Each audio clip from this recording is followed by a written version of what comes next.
Ernest Muçi do të jetë pjesë e kombëtares shqiptare në ndeshjet e marsit, është klubi Trabzonsporit i cili ka bërë të ditur që 23 vjeçari është ftuar nga Silvinjo. Lista e plotë e kombëtares son do të bëhet publike ditën e sotme, teksa për Muçin vlen të theksohet se është një rikthim pas mungesës së fundit. Një lajm i mirë ky pasi ishi i Tiranës po kalon formë perfekte. Kujtojmë se Shqipëria do të përballet në Varshavë ndaj Polonisë më 26 mars në ndeshjen e vlefshme për play-offin e botrorit 2026. Në rast triumfi, kombëtarja jonë do të përballet me fituesin e çiftit Suedi-Ukrainë. Tifozët e Trabzonsporit janë në protestë për Ernest Muçin, ose më saktë nëpërmjet tij po vërtetojnë se si trajtohen klubet e Stambollit dhe si trajtohen klubet e tjera nga mediat vendase. Shkak është bërë një gol i shënuar këtë fundjavë nga mesfushori i Beşiktaşit Orkun Kokçy në ndeshjen kundër Gençler Birliği. Ai shënoi nga një kënd shumë i vështirë me një goditje dënimi, me një goditje padyshim spektakolare. Në programe të ndryshme televizive, ky u cilësua si një nga golat më të bukur të sezonit dhe lëvdatat për futbollistin e Beşiktaşit nuk kishin fund. Pikërisht kjo ka acaruar në kulm tifozët e Trabzonsporit, të cilët kanë pushtuar rrjetet sociale, duke cilësuar standard të dyfisht nga mediat kryesore në vend. Ata kanë kujtuar se disa javë më parë Ernest Muçi kishte shënuar një gol të tillë për ekipin e tyre ndaj Konyasporit nga një kënd edhe më i vështirë se ai i Kokçy, por nuk ishte vlerësuar në të njëjtën mënyrë, përkundrazi kishte kaluar si normalitet. Kur një gol i tillë vjen nga një skuadër e Stambollit, flisni për të për ditë me radhë, por kur një gol i ngjashëm vjen nga Trabzonspori, nuk ju ndjen të flisni. Historia e Trabzonsporit ka qenë gjithmonë për të dalë kundër këtyre standardeve të dyfishta dhe ne nuk do ta harrojmë këtë qasje tuajën, shkruante një tifoz i Trabzonsporit në rrjetet sociale mes komenteve të shumta për këtë çështje. Ernest Muçi vazhdon të ketë të paqartë të ardhmen e tij në kampionatin turk. Futbollisti është huazuar me të drejtë blerjet e Trabzonsporit, por për momentin nuk ka sinjale konkrete të transferimit të tij përfundimtar nga radhët e Beşiktaşit. Në një emision sportiv është diskutuar situata sulmuese dhe arsye pse gjithçka ka mbetur për momentin në vend numëro. Gazetari turk Hasan Tunçel fillimisht tregoi këndvështrimin e tij se në klub kishin dyshime për vijimsinë e Muçit. Muçi është një lojtar të cilin klubi e ka të lidhur me një kontratë 1+3 dhe rroga e tij është e përcaktuar. Ata nuk po veprojnë me ngut, ndoshta ekziston mendimi që performanca e tij do të bjerë nëse firmos, tha ai. Por bashkëbiseduesi i tij në studio, Serkan Genç, shpjegoi se Muçi nuk ishte një prej lojtarëve të tillë. Ndonjëherë lojtarët nuk kanë vazhdimsi, Muçi është rast special. Ai është një futbollist i cili mund të nënshkruajë një kontratë kur të dojë. Fatite ke do të marrë vendimin në fund të sezonit. Drejtuesit e Trabzonsporit do të merren me aspektin ekonomik. Sipas mendimit tim është e drejtë të mos nguten, e kanë mundësinë ta bëjnë një gjë të tillë. Fakti që nuk nguten është çështje zgjedhjeje. Muçi ka dhënë një kontribut të ngjashëm te Trabzonspori, kishte raste kur ka shpëtuar edhe nga humbja, tha Genç. Ernest Muçi po kalon një moment fantastik në karrierën e tij, duke qenë njëkohësisht një nga lojtarët më të dalluar me Trabzonsporin. Deri tani këtë sezon Muçi ka regjistruar 13 gola dhe 8 asist në 26 ndeshje me Trabzonspor. Për 24 vjeçarin shqiptar, këto janë statistikat më të mira të karrierës së tij deri më tani, ndërsa forma e tij e shkëlqyer vjen në një moment ideal të përkombëtaren shqiptare që pritet ta ketë një nga pikat kyçe në play-off. Trajneri i kombëtares shqiptare Silvinjo duket se po ndjek nga afër formën e mirë të Ernest Muçit përpara ndeshjeve të rëndësishme të muajit mars. Tekniku Kuqezi ka qenë i pranishëm në tribunë në ndeshjen e fundit të Trabzonsporit ndaj Başakşehirit, një sfidë ku mesfushori shqiptar ishte protagonist duke dhuruar 2 asist për skuadrën e tij.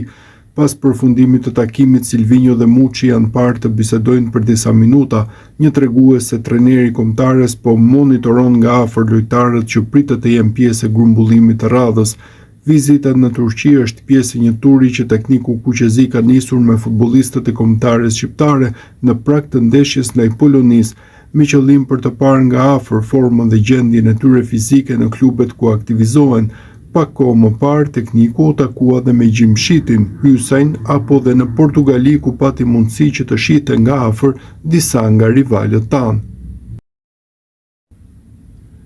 Është vetëm çështje kohe që kartonin e Ernest Muçit ta zotërojë Trabzonspori. Mesfushori me tipare sulmuese ka bindur klubin turk ndërsa është i huazuar nga Beşiktashi.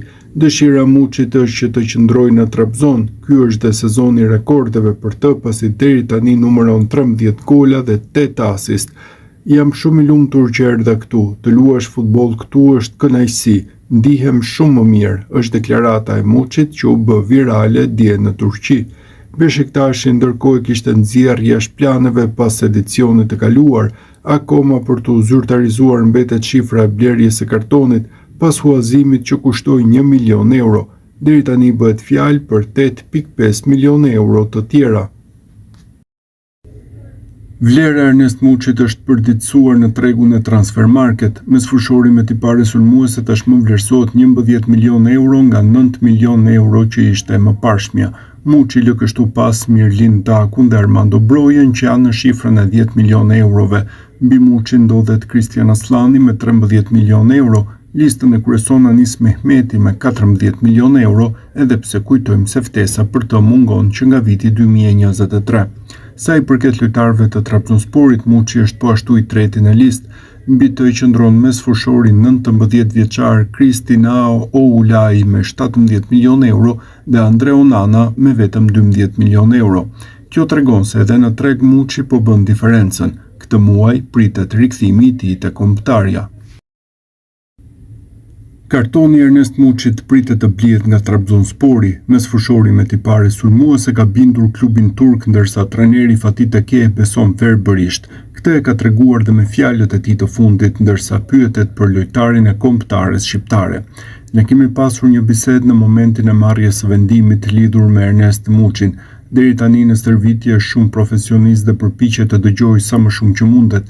Nga detyrimi ndonjëherë nuk mund të aktivizojmë në pozicionin që duam, madje ka pasur raste që e kemi përdorur dhe në rolin e numrit 6.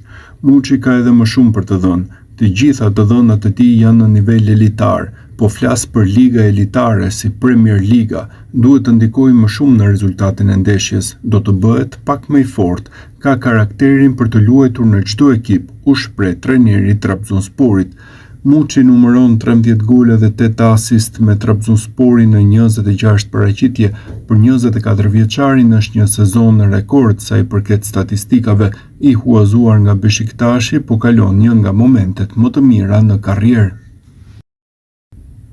Sajmir Patushi, ish mesfushori i Tiranës, ka skanuar në emisionin Studio Sport të Vision Plus formën e sulmuesve të Shqipërisë aty ku bie në sy Ernest Muçi.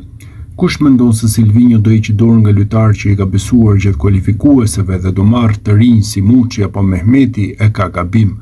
Për mua Silvinho është strikt i Seferit, Hasanit, Bajramit, kushdo që do të spikas tjetër nuk do bjeri në sy të trajneri. Në asnjë ndeshje nuk kam parë që Muçi apo Mehmeti të jenë 90 minuta në fushë. Nuk mund të themi se këta që ka ftuar trajneri brazilian kanë qenë kryevepër, ndërsa Muçi e Mehmeti më të mbaruarit. Si do ja marrësh më të mirën lojtari duke futur 20 minuta në fund? Trabzonspori dhe trajneri i tyre përshtat ekipin vetëm për Muçin. Ky futbollist bën çdo ndeshje magji dhe ne nuk e përshtasim dot, sepse jemi strikt të Seferit. Kartoni Ernest Muçi do të zotërohet nga Trabzonspori shumë shpejt. Klubi turk pretendon se shuma 1 milion euro e huazimit do të zbritet 8.5 milion eurove për të paguar më pas kartonin e plot. Prej kohësh për Muçin është treguar interes nga Premier Liga, më konkretisht edhe sot është konfirmuar se janë dy klube emrat e të cilëve nuk bëhen të ditur. Trabzonspori po shqyrton një plan që do të vlente miliona euro, fillimisht për të blerë kartonin e mesfushorit me tipare sulmuese, pastaj për ta shitur. Muçi është një ndër lojtarët e kombëtares që po kalon formën më të mirë. Deri tani janë 13 gole të shënuar dhe 6 të tjerë të asistuar në 24 ndeshje. Ernest Muçi rezulton të jetë huazimi i duhur te Trabzonspori që ka vendosur të blejë kartonin e mesfushorit me tipare sulmuese. Para se të shkonte në Trabzon, Muçi u përpall me një periudhë të vështirë te Beşiktashi, aty ku edhe trajneri aktual Sergen Yalçin nuk i kurseu kritikat për Muçin. Tekniku i Beşiktashit e shikonte investimin te Legia Varshavës për Muçin si të gabuar, ndërsa shpërthimi i tij te Trabzonspori akoma nuk ishte ardhur. Megjithatë, Erhan Suzgun mendon se trajneri i Beşiktashit nuk i ka ndryshuar pikpamjet e tij. Nuk mendoj se ka shumë mundësi që trajneri Sergen do të ndryshojë mendimin e tij për Ernest Muçin, u shpreh gazetari i njohur sportiv në Turqi. Legjenda e kombëtares dhe flamurtarit Sokol Kushta ka hedhur më shumë dritë për ndeshjen Poloni-Shqipëri në planin taktik, e cila do të zhvillohet në datën 26 mars në Varshavë. Kushta i ka idetë e qarta për titullarët në fazën ofensive, sikurse manovrën që duhet të ndjek trajneri Silvinho për këtë sfidë. Për mua në fazën ofensive Silvinho duhet të hedhë nga minuta e parë tredhëmshin Uzuni, Manaj, Muçi, ndërsa Arber Hoxha do duhet ta nisë nga stoli.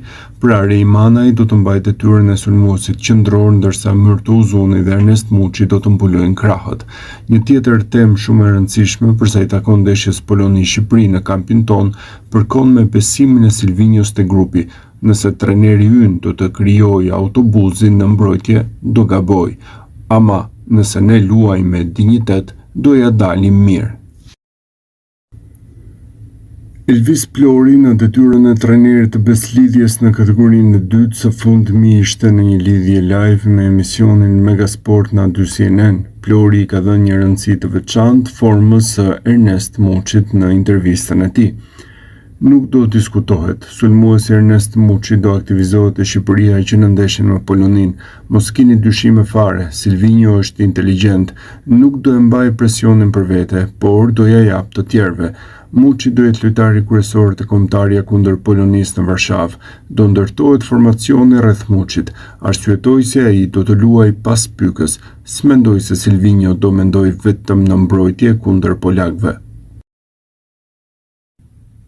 Ernest Muçi do të zyrtarizohet së shpejti si blerja më e re e Trabzonsporit. Klubi ka vendosur përfundimisht që të aktivizojë këtë opsion në kontratë. Mbetet për t'u parë ndërkohë nëse do të ketë zbritje nga Beşiktashi. Fakti është se Trabzonspori paguante 1 milion euro për huazimin e mesfushorit me tipare sulmuese. Fotomatch raporton në Turqi detaje të reja për pagesën. Kështu tregohet se shuma 1 milion euro e huazimit do të zbritet 8.5 milion eurove. Pjesa e mbetur prej 7.5 milion eurosh do të paguhet në përpjesëtim me 5 këste. Diçka e tillë mbetet akoma enigmë në marrëveshjen mes dy klubeve, pasi te Beşiktashi presin 8.5 milion euro të tjera përpos asaj që fituan nga huazimi. Nga momenti që Trabzonspori do paguajë këstin e parë, kartoni Muçi do i përkas pikërisht Trabzonsporit. Vetë lojtari kombëtares ka kërkuar qëndrimin në Trabzon, ndërsa nga fundi i muajit nëntor dhe deri tani numëron 10 gola. Trajneri Fatih Tekke këmbguli për këtë transferim teksa bordi drejtues po vjon me procedurat. Në këtë mënyrë te Trabzonspori besojnë që Muçi do të vijojë të japë më të mirën. Ernest Muçi do i përkas Trabzonsporit duke filluar nga edicioni i ardhshëm. Haber TS raporton së fundmi se klubi ka vendosur përfundimisht që të blejë kartonin e shqiptarit me tipare sulmuese. Trabzonspori do e paguajë me disa këste detyrimin ndaj Beşiktashit, por kësti i parë që do të sjellë edhe zyrtarizimin e lëvizjes do të transferohet para përfundimit të sezonit. Për huazimin e Muçit kujtojmë se u derdhën 1 milion euro në arkën e Beşiktashit. Nga fundi i nëntorit Muçi është kthyer në lojtarin më produktiv për ekipin e Fatih Tekke. Trajneri i Trabzonsporit ishte ai që këmbguli më tepër të drejtuesit për lojtarin e kombëtares shqiptare. Trabzonspori mund të zyrtarizojë blerjen e Muçit së shpejti. Kjo do të ishte dhe lëvizja e parë zyrtare për sezonin 2026-2027. Ernest Muçi është kthyer në idhullin e ri të tifozëve të Trabzonsporit, të cilët kanë parë se si sulmuesi shqiptar në këtë sezon me golat e tij po mban skuadrën në garë për pozitat e kreut në kampionatin turk, dhe veprimi i fundit i Muçit i ka gëzuar pa diskutim ata. Në javët e kaluara kishte shumë diskutime se pse Muçi nuk ishte aktiv në rrjetet sociale që nga momenti kur ai kishte mbërritur te Trabzonspori. Tifozët e shihnin këtë si një sinjal se ai po mendonte largimin nga klubi gjatë verës për t'u rikthyer te Beşiktashi, por vetë Muçi duket se i ka qetësuar këto zëra. Futbollisti ka fshirë nga Instagrami pjesën më të madhe të postimeve që kishte në periudhën kur luante te Beşiktashi, ndërsa ka ndryshuar dhe profilin e tij duke vendosur një foto me fanellën e Trabzonsporit. Në një ristrukturim i vogël, por që ka bërë të lumtur tifozët e Trabzonsporit, të cilët tani thjesht shpresojnë që ai të vazhdojë të ruajë formën e shkëlqyer që ka treguar në 2 muajt e fundit. Ernest Muçi mbetet një çështje mjaft e rëndësishme te Trabzonspori. Klubi turk është bindur nga aftësitë e mesfushorit me tipare sulmuese që u huazua për 1 milion euro nga Beshiktashi. Trabzonspori gëzon të drejtën e blerjes, megjithatë deri tani drejtuesit po përpiqen të ulin shumën në fjalë sipas raportimeve në Turqi. Janë plot 8.5 milion euro që duhet të paguhen nga Trabzoni për të zotëruar kartonin e shqiptarit. Te Beshiktashi ndërkohë nuk po e mendojnë as pak që të negociojnë shifrën e shitjes, kjo pasi Muçi po shkëlqen prej 3 muajsh duke qenë lojtari më produktiv. Trajneri Fatih Tekke dhe drejtuesit dukshëm janë bindur nga performancat e Muçit. Te Beshiktashi po ashtu janë të vetëdijshëm që klubet e tjera do të trokasin në derë për të siguruar shërbimet e Muçit. Thuajse e sigurt është që në ver do të ketë një transferim të përhershëm te Trabzonspori ose në një klub tjetër. Kjo pasi kontratat e Beshiktashi përfundon në vitin 2027 dhe turqit nuk do të rrezikonin që t'u largohet pa përfituar. Ernest Muçi nuk u vlerësua asnjëherë sa duhet te Beshiktashi, për këtë dhe u huazua te Trabzonspori ku po shkëlqen. Dje shënoi ndaj Fenerbahçes dhe pavarësisht humbjes së Trabzonit, ishte ndër më të mirët në fushë. Trabzonspori pritet të paguajë 8.5 milion euro në fund të sezonit për të siguruar kartonin e Muçit. Gjatë kësaj kohe nuk ka munguar interesi nga Anglia dhe vendet të tjera në Europë, ndërsa te Beshiktashi kanë filluar të pendohen. Nëse Trabzonspori e merr Ernest Muçin, ata do ta shesin atë për 30 milion euro, ishte deklarata bujshme e Bülent Uslu pas ndeshjes së djeshme. Uslu është një tifoz i Beshiktashi dhe komentator i njohur sportiv në Turqi, jo vetëm kaq, pasi është dhe antar i klubit duke pasur të drejtë vote në asamble dhe angazhohet me çështjet e klubit, edhe pse nuk është pjesë e stafit drejtues apo menaxherial të ekipit. Ernest Muçi shënoi dje ndaj Fenerbahçes dhe për të ishte goli 13 sezonal me Trabzonsporin. Tashmë lojtari kombëtares shqiptare ka barazuar numrin e golave që shënonte në sezonin 2023-2024, ndërsa e niste te Legia Varshavës dhe e mbyllte me Beshiktashin. Goli i tij erdhi që në minutën e 6. Ky ndërkohë është dhe një rekord për këtë sezon te Trabzonspori, pasi rezulton goli më i shpejt. Vetëm 30 minuta në fushë ju dhan Muçit e kombëtarja në vitin 2025. Mbetet për tu parë nëse trajneri Silvinho do të ndryshojë këtë vit.